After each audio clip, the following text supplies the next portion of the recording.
The search for the missing compounded by the search for answers for the residents of Lahaina.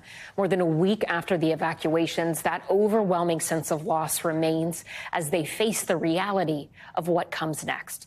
Tom spoke with one resident, Dustin Kaleiopu, last week, just after he lost his home. This is unprecedented. The footage that I've seen of my home, my hometown, there's nothing left, nothing to go back to. My family is thinking of just leaving the island completely. We have nothing but the clothes on our backs right now. Everything is gone.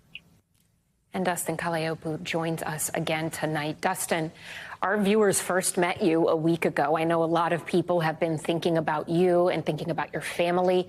How are y'all doing tonight? We've moved on from that initial shock, the initial sadness. Now we're just trying to figure out where we're going from here as a community, as a family. Everyone's just trying to figure out what the next steps are. Do you feel like you have access to resources, people, organizations to help you navigate those next steps, or do you feel like more help is still needed? I think I'm one of the lucky people. My family's been really fortunate to have access to donations and family members taking us in, but there's still a lot of people out there who don't have the same needs.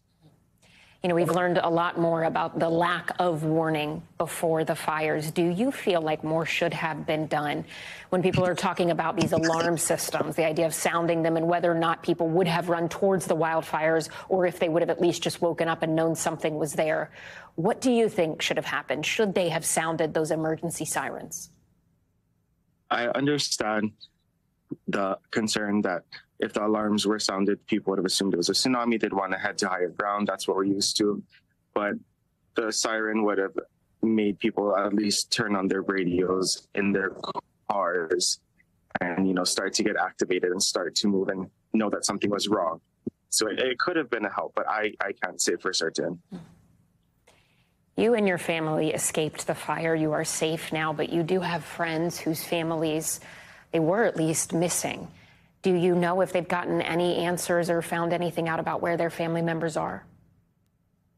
That woman you showed right before I came on, Donna Gomes, that is my friend Tihani's grandmother.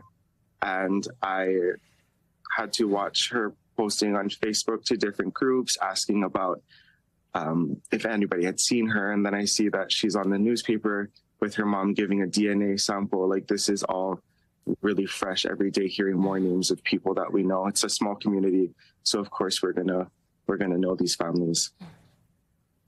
For people who are looking at this and trying to wrap their head around the gravity of the situation, trying to remember that the numbers are people like you, what do you hope they remember the most right now about what's happening to the people of Lahaina?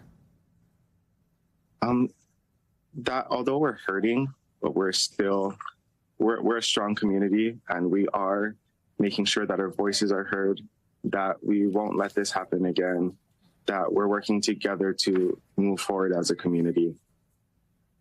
All right, Dustin Kaleiopu, thank you so much for being with us tonight. We are glad again that you and your family are safe, and thank you for helping us continue to shine a light on this story. We appreciate it. Aloha. Thanks for watching our YouTube channel. Follow today's top stories and breaking news by downloading the NBC News app.